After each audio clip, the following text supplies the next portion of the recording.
Hello and welcome back to my channel, Elliot Recommends, where you find all the latest Kickstarters launching in terms of games, at least anyway. But today you guys are in for a treat, especially if you're a wrestling fan. This is Ultrabrawl and it's released on Kickstarter today, so you can go and buy that and pledge for this game for its release. By the time it's uploading, it might be a couple of days later, but it is just launched today, so check it out. Let's get into the game. So we'll have a quick run through of the components. I'll say what's in it and we'll go through the game. So in the centre of the table you've got your main wrestling ring with your two wrestlers that are battling it out. You can choose from a series of different wrestlers and each one has a different ability. So for example, you've got the main wrestler on the front there, and on the other side you've got their special abilities which are activated by these momentum tokens. We'll come back to that in a minute. So as I say, we've also got these momentum tokens. We've got the main draw deck, so each player gets dealt 6 cards. So these are the cards that you'll be placing down to attack the other players and build your combos. We'll come to that in a second as well. You've got your pin and taunt cards, so you, at any time, instead of using a card from your hand, you can play one of these cards to pin your opponent when you've bashed them up enough. You've got some dice here, so this is for the other player to respond to your attack, so as a way to defend themselves. But additionally, what's so good about this as well is you've also got these extra few cards which are essentially like an expansion pack, but it's included in the main game. What this does is it means that you don't have to battle with just 2 players, you can do a tag team. So you can either play with 4 players and swap your wrestlers in and out, like in a tag match, which are used by these cards here. Alternatively, you can just play a bigger game with 2 players and have 2 players in. Now this game really reminds me of the old wrestling games that you used to get on the N64. That was my first experience into wrestling games. And the way that it moves, the mechanics of the game really feel like those types of games. So let's go through this, we'll get into the game and I'll explain the rules. So the first thing we're going to need are the wrestler cards. They look like this. So all the wrestlers, there are 6 of them. So you've got 6 different wrestler cards. And on the back of those, as I say, they've all got special moves. So you can have a look through those and see what each of those do. So to start the game, you're each going to pick a wrestler. You could either shuffle them and just deal out whoever's got what, or you can look through and see what they do and pick your favourite one. So we're going to pick this one here for player 1 and this one here for player 2. So that's the end of those. We can put those to one side. We're not going to need those. Next, you will be looking for your cards that look like this, where on the one hand you've got the punch sign and on the back you've got the different moves that are going to take place. So there's quite a few of those in the deck. That's going to be your main draw pile. We'll set that to the side for the moment. These ones, these blue cards here, so on the back of them they look like that. These are going to go to the side because they'll be used throughout the game. So this is how you're going to pin your opponent. You can also taunt them to sort of wind them up and things and get extra mechanics from that. So we'll come back to that in a moment. With your wrestlers here, we're going to need a player 1 and a player 2 stand for your players to go on. So we'll say that's the red player. They're particularly helpful if you're doing a tag team, but for now we're going to use those anyway. So we've got one of those, and then we've got one of those for the blue player. So we've got red player and blue player, and they go in the wrestling ring. We've got some dice here, so these are going to be used throughout the game, particularly on the card detail. So they're going to be going there where both players can access those. We've also got these momentum tokens, so we're going to put these in access of both players as well, so they'll go the other side of that. These other wrestlers we don't need, as we've said. So also in here we've got a few additional cards. These are used for tag team matches, so the cards that have got the red with the logo on the back and the green with the logo on the back, they're all for the tag team, so we're not going to need those. So to start the game we're going to deal 6 cards to each player, so I've got 6 there that I'm going to use for mine, and we've got 1, 2, 3, 4, 5, 6 for player 2, so they're going to go there. So that's everything we need initially for the setup. We're going to take one of these momentum tokens for each player. These momentum tokens are used for either doing the special move, which is detailed on the back of the card on your turn, or it can be used to upgrade your number on your dice. So if you rolled a 4, you could spend a momentum token for making it into a 5. We'll come back to those in a moment. Anyway, we've got the main setup, we've got 6 cards here. The only places you can't see on the board at the moment, on the table on the moment, is next to this we're going to have a discard pile for where cards are used, and next to us, these cards are going to represent our damage that we have taken, so we can draw from this pile ignore the information on the back and just use the punch on the top into a separate pile so we can see how much damage each player's taken. We'll come back to that in a moment as we go through the game. So typically on a turn, what you're going to be doing is looking at the 6 cards in hand and playing these down in front of you to attack the other player. Now initially what you're going to be wanting to do is just bash up the other player as much as possible and cause as much damage as possible. The more damage they take, the less able they are to defend from other types of moves on the card. So early on, we're going to be looking for the particular types of cards that do damage without the other player being able to defend. Now looking at these here, there's 3 different types of cards that you will get. So you've got the name of the different attack. At the top you've got the strength of the attack. So we've got 1, 2, 2, 2, 2, 2. I think there's a 3 in there somewhere as well. But also you've got the type. So this is the grapple attack and will require the other player, typically speaking, to defend. But on this occasion it doesn't, probably because it's only a 1 strength.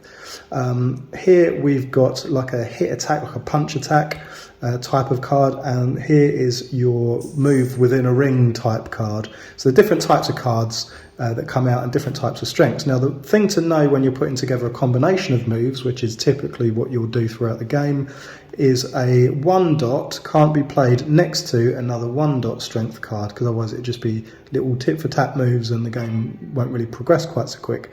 So 1 has to be played next to a 2, but the 2 doesn't have the same restriction, or a 3 or 4. So the only rule is you can't put a 1 dot next to a 1 dot. On the bottom of the cards, you will notice that they have all these different colours attached. Now this is for your combos. So what you would need to do with these is, as you see here with this one, for example, if I played this as my first move, you've got the green here, which means the next card, the colour on this side of the next card will need to match the colour of this card here. So for example, I could play arm drag alongside drop kick as my second move. So this would be my first move. So I play this card down and we would resolve this move. So on here, we can see deal 1 damage and steal 1 momentum for an opponent. So this is a really good card to start with. So straight away we're going to deal 1 damage to that player. So now these don't get used for anything else other than showing that it's dealt some damage. It's only when we draw cards that we use the detail on the other side. So that's just our damage pile. I also get to steal a momentum token, which is preventing them from responding or using it to upgrade their either using their special move or upgrading their dice, which is really handy, and it gives me an extra 1 to spend if I want to. So then my follow-up move might be this one. So if I play this, they've got 1 dice to defend. So if I do a drop kick, it matches up with the green here as my second move for the combo, and we would need to resolve this one next. So we'd deal 2 damage if we succeed. And if we don't, we deal 1 damage and we also take a damage. So it's a bit of a risky one. This player only gets 1 to roll, so the chances are that they're probably going to defend this one. When they roll the dice, what they need to do is roll the number equal to or less than the amount of damage cards they have. So in this example, they would need to roll a 1 to defend or more. If they had 2 damage, they would need to roll a 2 or more. If they rolled a 1, they wouldn't be able to defend, and so on. So in this example, we're going to roll the dice, rolled a 2, so they managed to defend. So we apply the reverse resolve. So we would take 1 damage and we deal 1 damage. So 1 to that player and 1 to us. So we've now taken 1 damage. And that one's been resolved. If we want to, we can play a third and final. So we could potentially choose one of these cards instead of one from our hand, but we are going to choose one from our hand. So let's see what we've got here. Let's try eye poke. So eye poke, we've got blue colour in this, so it will carry on from our card down here for the combo. Because these 2 colours here are matching. And we will resolve what this card says. So, opponent must discard all of this type of cards, bash cards, we'll call them, if it succeed, but if they defend, they still have to discard only 1. So, they get to roll one of the dice, or they get to roll 2 dice here. So the chances are they'll defend and roll. So they've defended, they've rolled a 7. So that's defended. We'll apply the second resolve option, so they have to discard one of their bashing cards. So looking through their cards, we've got one there. They can pick from any of those really. So we've got 1, 2, 3, 4, and so they can discard one of those. That goes into the discard pile, and then my go is resolved. So by resolving my go, these 2 go into the discard pile. This one stays down, and the next player has to follow the colour to continue their moves. So it's almost like a rolling combo, a constant engagement between the 2 players. It never just starts again unless there's a grey card that's used, a grey block that's at the end here, so when they start their go they can do anything, or if perhaps one of the cards has 3 colours on the end this side and they're able to carry on. And that's how that one works. So essentially we're going to be dealing damage to each player. Now how the game resolves and wins is based on the pin. So here we can see the pin card. So typically speaking, we wouldn't play this at this stage of the game. We'd do it much later when our opponent has been hit a lot more times and has more than 2. The maximum here is 12, and then there's an overflow of attacks, which we can come to in a moment. But typically speaking, this is how the pin works. So we've got 3 opportunities to kick out of our pin. So if this card is played here on a turn, so if we played this card against our opponent, then it must follow either a grapple or a punch or an attack card. This one has the attack, so it could be played at this stage. And at this stage, then the other player has to roll, first of all, 1 dice to see if they kick out. If, for example, they rolled a 1, they wouldn't be able to kick out because they've got 2 here. They'd need to get 2 or more, which is obviously easily going to be done. So we've got the 1. At this point, they could roll 2 dice. They could either leave that dice and roll an additional 1, or they could pick up both of those dice and roll 2 together. So there are plenty of options to kick out, and you can see how having more damage taken is going to make it harder and harder, because the dice probability of the numbers that you're going to get is going to get lower and lower. So the more damage you can do at the beginning of the game and throughout, the more likely you are to pin your opponent and win the game. So on the special moves on the back of the card, this could be an option for one of your combos. So you may want to reveal this to your opponent in part of your roll of things. This would obviously end with a grey, so they could open up in retaliation with any of their cards. But if you wanted to play this, this could be played against anyone at any time, with any card at any time, because you've got all 3 different colours, so you can play it as any of your 3. It would end your combo because it ends in a grey, so any card that has the grey means you cannot continue with another card for your combo. So if you played it as your first card, that would be the end of your turn. If you played it as your second card, that would be end of your turn, and a third card, it's the end of your turn anyway. So it's probably better played as your third rather than anything else.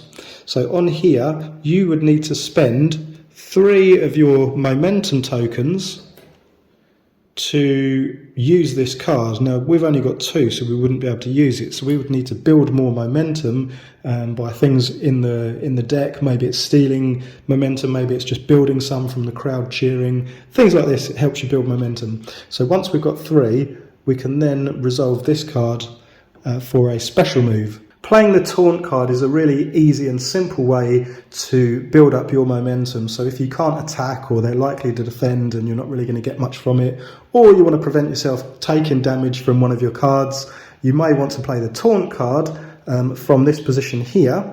This means that you would build a momentum, so you'd take one of the momentum cards, but you would also have to discard 2 cards in your hand for 2 new ones from the move deck. So it's a bit of a gamble, but it's a good way to mix it up a bit, keeps the game flowing, so you're not going to get stagnant with particular types of cards that you can't use. It's a really good way to end your combo. The last thing to say, at the end of your turn, you may be left with only 3 cards, could be less. But at the end of your turn, you then draw back up to 6 cards in hand. This is done at the end of the turn, not at the start of the turn. The reason being is there's some cards in the deck from your opponent that may force you to withdraw some or discard some of your cards, meaning that you've only got a few to play. So for example, in our first turn that we gave here, the other player had to discard one of their cards, which meant that they've only got 5 cards to draw from out of these. Had we succeeded, and they would have had to discard all of those types of cards, they would have only had 2 cards to deal from. So the amount of options that they've got is lessened quite dramatically. You can see how this changes the gameplay and means that there's a lot of strategy involved in the way that you play cards and the timing that you play them. Now it may be that you've got 4 players and you want a tag team match, or you've got 2 players and you just want a bigger match, so we're going to include tag teams. To do this, each player would pick an additional wrestler, so we will add on their little stands as well. So we've got the red team for the tag team player here, and we've got the blue team for the tag team player here. In addition to that, we're going to be adding on these tag trackers, and they will be sitting on our active player, so starting on number 1, and our active player on the opponent team starting on number 1 also. The really great thing about this is that each time you take a turn, you'll be going down and forced to tag. You'll be wearing out your opponent. If you're forced to tag, the other player comes in and this player comes out. But you'll notice if you're forced to tag, you also take 2 damage, so it's worth tagging before you get to the 5th turn. In addition to the tag, you've got a few extra options for your player that's not in the ring. So these will also go down the side of the options here for cards for them to play in their phase. These will be accessed by both players, so I want to go somewhere in the middle. And you've also got the breakup card, which will go somewhere along the middle there when you can find space. For now, let's just put it there. And these will be options that you can play throughout the game as part of your combo. Although they do recommend that you don't attempt these additional rules without playing at least 1 match of a 2-player single match first. And I would say that's probably true. Looking at this, you can see as it looks quite complicated and there's stuff everywhere. Once you've got to grips with the 1-player game, this won't look so overwhelming and it will make a bit more sense. Okay, so we've got the tag team set up, and this is where it gets really exciting as well and just builds. I mean, the game's great already, but let me show you.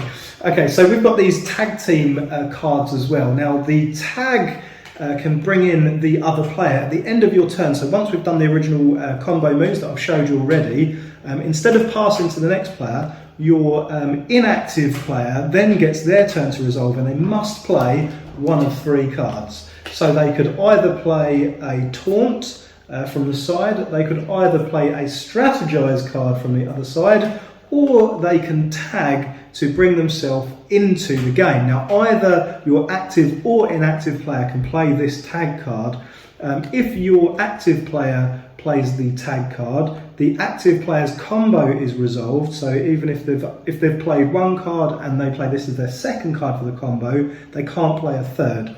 And it then passes to this player to do their 3 combo moves. So it could be a good strategy in terms of bringing more moves out. Now, where it differs, if the active player has finished their combo and it moves to the inactive player to play 1 of 3 cards, if they play the tag card, they come in and that resolves their turn. They don't get 3 combos to move. It's only if they're brought in by the active player on one of their moves.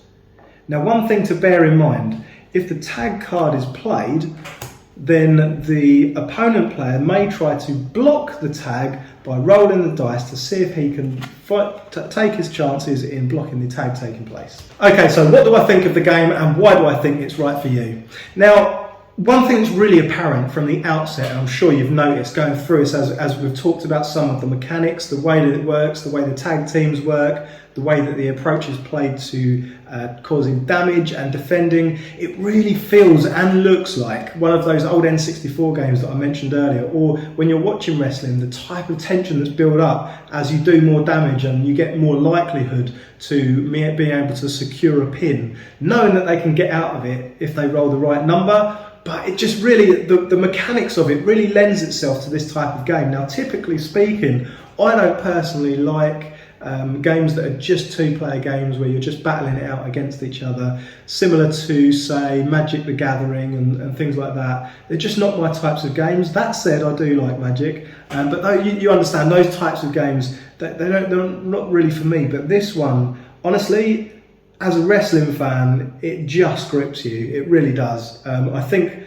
you know, particularly having the momentum built up with the crowd cheering and things like that was a really nice addition to the game. They could have quite easily built the game without those in, but the fact that they're adding in is just another dimension to what really creates the immersive feel of the game, the immersion of being a wrestler in the ring and fighting. The layout of the game also does that as well. Once you've laid them out, it creates a nice little square, so it almost feels like a ring in of itself, and I don't know if that was intentional, but it does that as well. The tag tracker of getting worn out and, you know, having to force a tag and it being costly, the times that you tag, you know, the timing of that having its own strategy, the combos of putting things together, the type of cards that you'll play at the beginning to the end, how it's built, everything really lends itself to the theme, and I hope that's coming across as well. I hope I'm really doing this game justice, because I really want that to come across to you, particularly if you're a wrestling fan and you know you're thinking about getting a wrestling themed game. In my opinion, this is a must-have for any wrestling fan. I don't know if there are any other wrestling games out there, but I honestly don't know how you could possibly improve on this game and getting it feeling more like a wrestling environment. So I would highly, highly recommend this game for any wrestling fans out there. If there's anything else that you want to know, drop it in the comments below. I will very much look forward to talking more about this game. I could talk about this game all day. I'm really looking forward to getting it to the table more. I've only played it a couple of times. I've got a board game night coming up on Sunday, so I'm going to be taking this one along and trying to find people to play with that. So that is Ultrabrawl. I hope I've brought it justice. I really, really can't emphasise enough how amazing this game is, particularly for wrestling fans. It's a must-have for any wrestling fan out there. And if you agree, drop it in the comments. If you don't, you can also leave hate. That does the same thing for algorithms. I welcome that too. But press all the buttons, press all the likes, subscribes, all that kind of stuff, and I will see you next week. Cheers.